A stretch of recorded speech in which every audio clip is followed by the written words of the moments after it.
Bogota is the capital and largest city in the South American country of Colombia.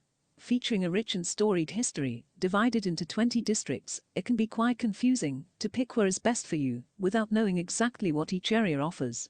To help you decide where to stay in Bogota, in today's video, I will be looking at the best areas to stay in Bogota, and the exciting attractions each has to offer. I'll begin in what is affectionately known as the Old City in Bogota, Candelaria, a less than 1 square mile area that contains some of the city's most beautiful and famous attractions. Home to an array of museums, theaters and historic libraries, all set to the picturesque backdrop of small, cobbled streets and beautifully decorated squares, surrounded by stunning buildings, designed in Art Deco and Baroque styles of architecture. This is unquestionably the place to come if you're looking to experience the history and culture of the city, and with incredible rates available on accommodation, it's more than accessible for everyone, no matter their budget. Next stop is Santa Fe. A substantially larger area that is almost 22 times the size, it features a number of similar sites to Candelaria, but interspersed with many more modern facilities and built-up areas. This makes it perfect if you want to experience the history without living in it throughout your stay. We move to the district located directly to the north of our previous stop now, but this time the destination is quite different.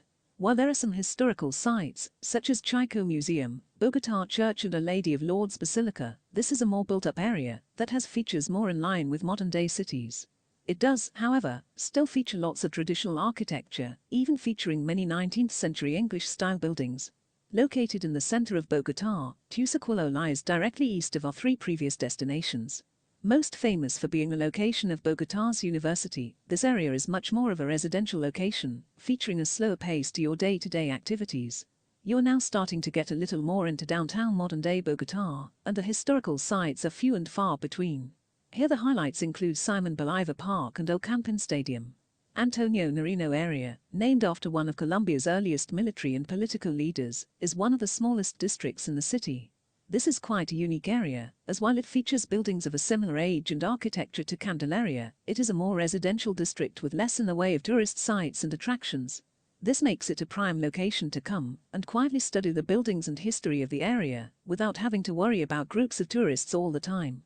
Its location also makes it perfect for you to easily see the sights and attractions in the old city, and then retreat to your quieter neighborhood when you're done. The most northeastern district in Bogota, as well as one of its largest, Usaquen, was previously a municipality all of its own until it became part of the city in the 50s.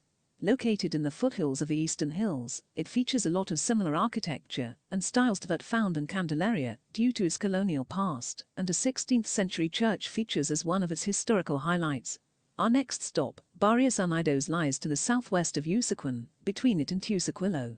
An almost completely residential neighborhood, this district is a change of pace from everything else we've looked at, as its primary selling point is its parks. Featuring numerous wide-open green spaces within the confines of the city, while we aren't talking on the scale of Central Park in New York, this still makes it a perfect location to enjoy the freedom and relaxation they provide while you're on a visit. Many Latin American cities have La Zona Rosa, and Bogota is no different. It is a district that is the heart of nightlife in the respective cities, and if you want to stay in a district, busy, day and night, La Zona Rosa is for you. You will also be close to many of the city's daytime attractions.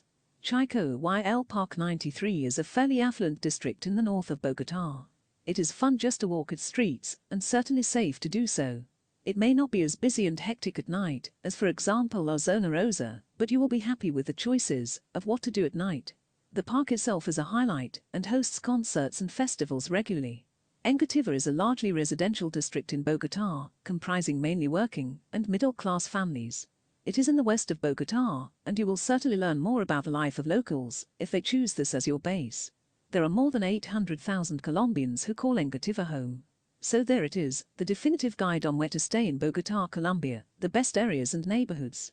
While this isn't a city that will appeal to everyone, it certainly has an incredible amount to offer. If that has piqued your interest, and you've decided you absolutely must see it for yourself, this video should make your life much easier when it comes to deciding exactly where the best location for you to stay.